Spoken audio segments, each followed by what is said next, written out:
Hello and welcome to the BDMS Wellness Clinic. I'm Dieter Burkhardt and it is my privilege to bring to you a special clip we're calling Ask the Experts.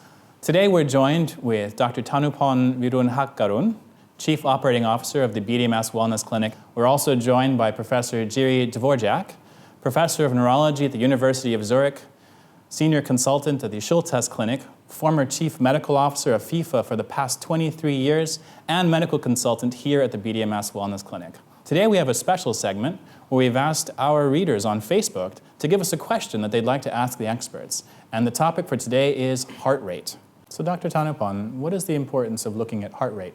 When you're asking me about the heart rate, we have to know the heart rate is the cardiovascular system. So I'm talking about the people who are concerned that their heart rate is higher than normal. It means their cardiovascular disease, their heart pumping, working harder. So my experience is obesity have very, very high negative impact on cardiovascular disease. So it means when you're concerned about your heart rate, you back to see yourself, what is the percent of the body fat in your bodies. The guideline said the men should have the body fat not higher than 28, and the women should have the body fat lower than 32. When you cut down your body fat, you're losing your weight. Make sure that this is a fat, not the muscle. So this is the things that can help your heart rate to improve more. Well, thank you very much, Dr. Thanupon. And the question we had today from Facebook is it important to monitor heart rate during exercise? Well, generally, my profession is neurologist and spine expert. But with my involvement with FIFA, I have been forced to get deeper into the subject of cardiovascular system due to the occurrence of the unfortunate events of sudden cardiac arrest in young athletes. And it's worldwide. So we have to be prepared, and during the course we have been actually making mandatory to have a regular assessment of the heart function with electrocardiograms, with ultrasound and other measures, just with the way to mitigate the risk factors. So from all this experience, I'm actually supporting the monitoring of heart rate, even for us, for all of the normal population. And I wear also this wearable which give me and which monitor the heart rate throughout the day, throughout the different activities. When we are resting, we are expecting to have the heart rate between 60 to 80. If we are well-trained athletes, even recreational, the heart rate would go a little bit lower.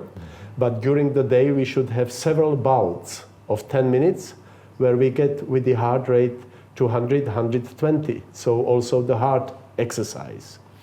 So this is good to monitor in different activities, even during the sleep. When the heart rate goes down, this is physiological. They should be like this. And if we feel some unpleasant feeling, shortest of breath when we walk up the stairs, which is unusual, when we have a pressure in the chest or even a very unspecific feeling in the shoulder or in the left arm, then it's the time to consult the physician.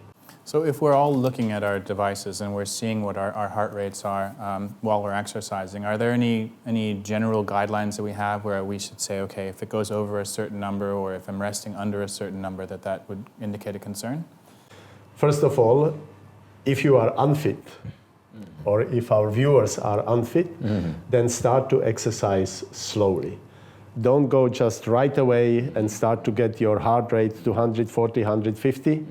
That's definitely not a good idea. So you start gradually to increase, but it's good to have those bouts during the exercise.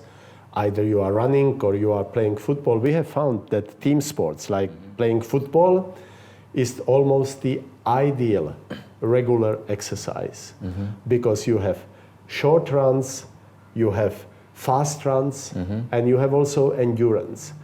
It's also advisable for the viewers to get a individual recommendation for the particular person. But when you decide that you want to change the way of life, that you decide to have a regular physical exercise, get the appropriate advice. I agree with Professor. I love the word start slow, go slow. For the beginner people or any people who want to start exercise, you cannot start real hard. It's going to make a lot of negative impact on your bodies. And I want to add more about the risk factor when you have the high heart rate and you have to concern. They have a lot of things that, for example, like lack of sleep. When you lack of sleep, your heart rate in the next day is going up higher. When you're smoking, yes, your cardiovascular or the vessel wall is not good. They make the heart rate is higher. And the other one thing very important is the stress. Now we can measure the stress, or we call the cortisol, or the hormone of stress hormone. When you have high stress, you're sitting in the car, the traffic is not good, you have rush meeting all day, you have the busy lifestyle, everything is related to your heart. Thank you, Dr. Thanupon. Thank you, Professor Jiří, for sharing your insights and your expertise with us today. And thank you all very much for joining us. We hope to see you for our next round of Ask the Experts.